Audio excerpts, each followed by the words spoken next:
இறந்த வாக்காளர்கள், நிரந்தரமாக குடிபெயர்ந்தவங்க, ஏற்கனவே பதிவு செஞ்சவங்க, இந்த மாதிரி களத்தில் கண்டறிய முடியாத இனங்களை எப்படி நம்ம பிஎல்ஓ ஆப்பில் பதிவு செய்கிறது, அதை பற்றி தான் இதில் பார்க்க போகிறோம். ஃபஸ்ட்டு பிஎல்ஓ ஆப்பை ஓப்பன் பண்ணி ஸ்பெஷல் இன்டென்சிவ் ரிவிஷனை சூஸ் பண்ணுங்கள். அதுக்கப்புறம் லாங்குவேஜை சூஸ் பண்ணிவிட்டு சப்மிட் பட்டனை கொடுங்க.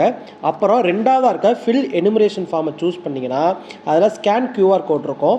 நம்ம வாக்காளர்கிட்ட வாங்கின அந்த படிவத்தில் இருக்க கியூஆர் கோடை வந்து ஸ்கேன் பண்ணுங்க. ஒருவேளை கியூஆர் கோடு ஸ்கேன் ஆகலைன்னா அந்த எபிக் நம்பரை டைப் பண்ணி சர்ச் கொடுங்க. மார்க் அன்கலெக்டபிளை சூஸ் பண்ணிங்கன்னா ஒரு 4 ஆப்ஷன் காமிக்கும். ஏற்கனவே பதிவு செஞ்சவங்கன்னா ஆல்ரெடி என்ரோடல் டச் பண்ணுங்கள். அதில் அவங்களோட எபிக் நம்பர் கேட்கும். அவங்களோட ஓடிஐடி நம்பர் ஆர் எபிக் நம்பர் கொடுத்துருங்க. அதுக்கப்புறம் இறந்துட்டாங்கன்னா டெத் கொடுத்துருங்க. அவங்க இந்த ஊர்லேயே இல்லை இடம் மாறி போயிட்டாங்கன்னா பெர்மனென்ட்லி ஷிஃப்டட் கொடுத்துருங்க. அவங்கள கண்டே பிடிக்க முடியல அப்படின்னா அன்ட்ரேசபிள் ஆர் ஆப்ஷன் கொடுத்துருங்க. அதுக்கப்புறம் ஏதாச்சும் ரீசன் இருந்துச்சுன்னா அந்த ரீசனை வந்து டைப் பண்ணுங்க. அப்புறம் அப்லோட் எனுமரேஷன் ஃபார்மில் அப்லோட் ஃப்ரெண்ட்ஸ் எல்லாம் நீங்கள் என்ன பண்ணணும்னா சம்மந்தப்பட்ட வாக்காளரோட முதல் பக்கத்தை வந்து அப்லோட் பண்ணுங்க.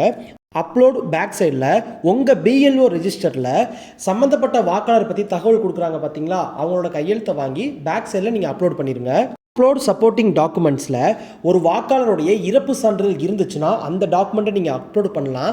ஃபைனலாக நீங்கள் சப்மிட் கொடுக்கறதுக்கு முன்னாடி எல்லாமே கரெக்டாக இருக்குதான்னு ஒரு தடவை செக் பண்ணிட்டு சப்மிட் கொடுத்துருங்க.